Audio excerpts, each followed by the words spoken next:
Fala pessoal, sejam todos muito bem-vindos ao meu canal aqui no YouTube. Eu sou o professor Rafael Barbosa. Antes de começar essa aula, não esquece de descer o player aqui embaixo, se inscrever aqui no canal se você não for inscrito e ativar o sininho para receber todas as notificações.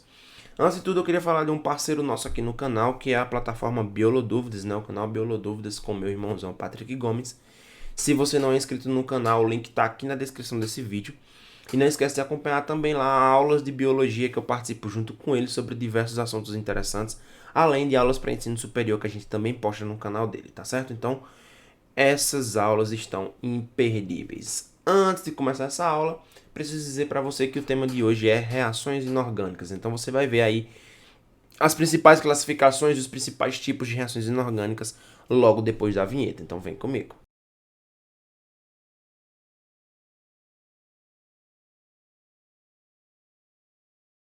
Então se liga, a gente precisa entender que as reações químicas, na verdade, elas são fenômenos químicos, ou seja, são fenômenos que têm a característica de alterar a constituição da matéria, ocorrendo assim a formação de novas substâncias, certo? Então toda vez que a gente fala de fenômenos químicos, nós estamos falando de reações químicas.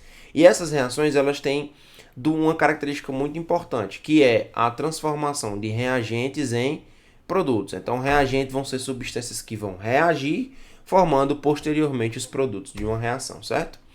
Então, numa reação química, é comum que a gente utilize algumas indicações. Então, quando a gente utiliza o nomezinho pequenininho, por exemplo, vou colocar aqui, ó, sódio, aí embaixo eu coloco Aq. Então, significa que a substância está em meio aquoso.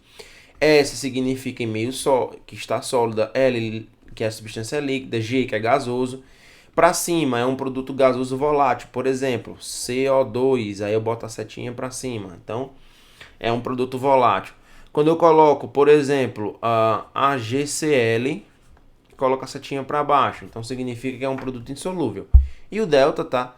Que é o aquecimento. São alguns símbolos que a gente acaba utilizando. E quais são as classificações que a gente utiliza para as reações químicas? Elas podem ser classificadas como reações de oxirredução, reações de síntese ou adição, reações de análise ou decomposição, reações de simples troca e, por último, reações de dupla troca ou substituição. Então, o que é uma reação de oxirredução? Reações de oxirredução são aquelas que ocorrem por meio da transferência de elétrons. Primeiro que eu preciso dizer para você o seguinte, ó, que toda combustão é obrigatoriamente uma reação de oxirredução, tá?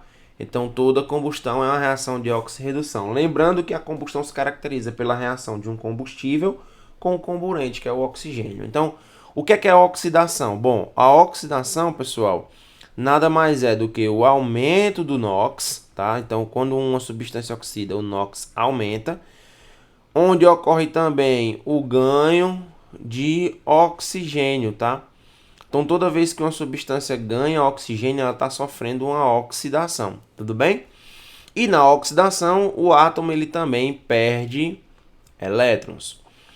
Enquanto que na redução, a gente tem o contrário. O que a gente tem na redução? Deixa eu mudar aqui a cor do meu pincel, só para ficar mais fácil. Então, na redução, a gente tem diminuição do NOx, a gente tem a perca de oxigênio, ou pode ser ganho de hidrogênio também, tá? E o átomo, ao invés de perder, ele ganha elétrons, tá? Ele ganha elétrons. Então, a gente tem essas características relacionadas à redução, tá? Então, por exemplo, aqui nessa reação ferro, que tem NOx 0, passa para o NOx mais 3, ou seja, o NOx aumentou, então ele sofreu uma oxidação. Enquanto o oxigênio, que é 0, passa para NOx menos 2. Então o NOx diminuiu. Ele sofreu aí então uma redução, tudo bem? Uma característica importante é que oxidar significa que você vai perder elétrons, o NOx vai aumentar, e que reduzir você vai ganhar elétrons, portanto o NOx vai diminuir, tá certo? Já numa reação de síntese ou adição, o que é que você tem?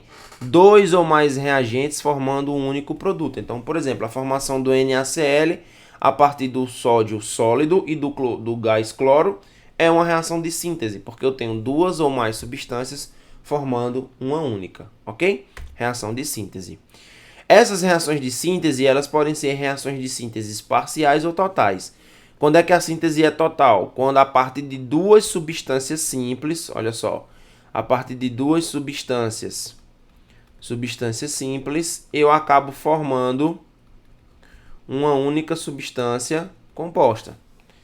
Já quando eu tenho duas substâncias compostas formando apenas uma simples, a gente chama, aliás, duas ou mais substâncias compostas formando apenas uma substância composta, eu tenho aí então uma síntese parcial. Então, síntese total, substâncias simples gerando uma composta, síntese parcial, substâncias compostas gerando apenas uma substância composta, tá certo?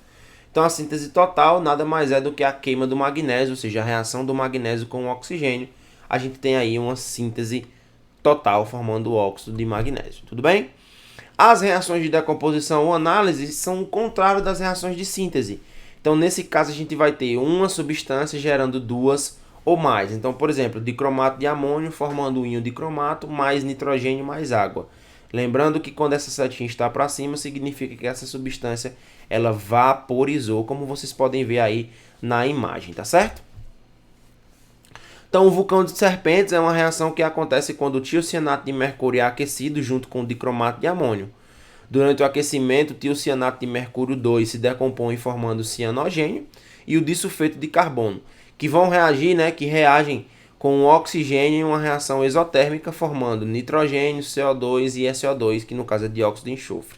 E o paracianogênio, que é o CNX, um sólido castanho que gera uma fita polimérica filamentosa, cuja forma lembra uma serpente. Então vocês podem ver aí no videozinho a reação acontecendo, que é uma reação bem interessante. É óbvio que você não deve fazer isso em casa, até porque você não vai conseguir com facilidade esses reagentes, tá certo? Então a decomposição, ela normalmente é causada por algum agente físico. Então se for por calor, ela é chamada de pirólise. Se for pela luz, ela é chamada de fotólise. Se for pela eletricidade, ela é chamada de eletrólise. Se for pela água, por exemplo, nós podemos chamar de hidrólise, tá certo? Então, olha só, algumas curiosidades. Primeiro que o airbag, pessoal, é uma reação de decomposição. Decomposição da ácida de sódio, da ácida de sódio, que se decompõe liberando o sódio líquido mais o nitrogênio gasoso.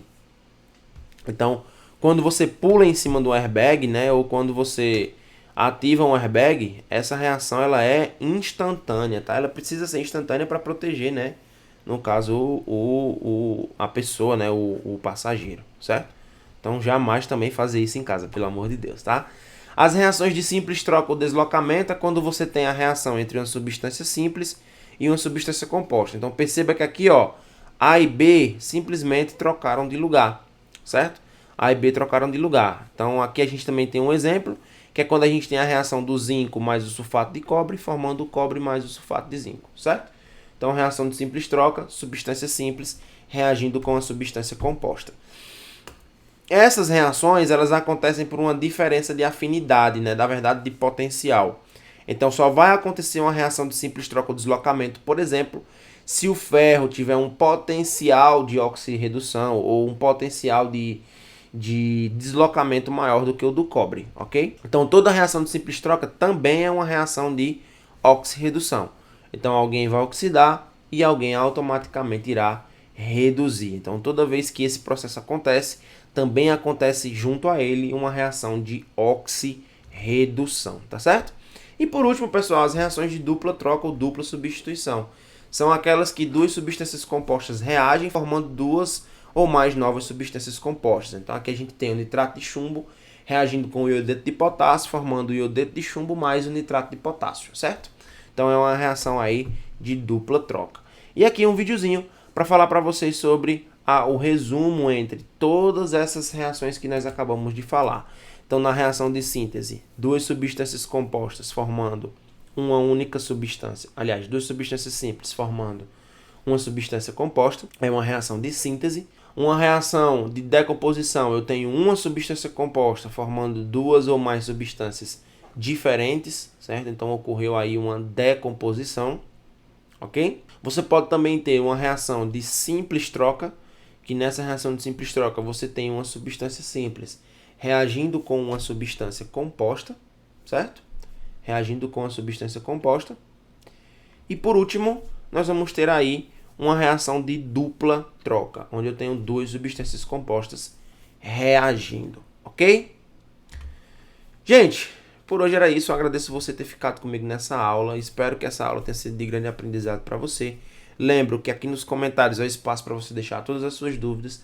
Não esquece de me seguir nas redes sociais, que lá a gente pode bater um papo muito mais descontraído do que aqui no YouTube. Um beijo, um queijo, a gente se vê na próxima aula. Até mais.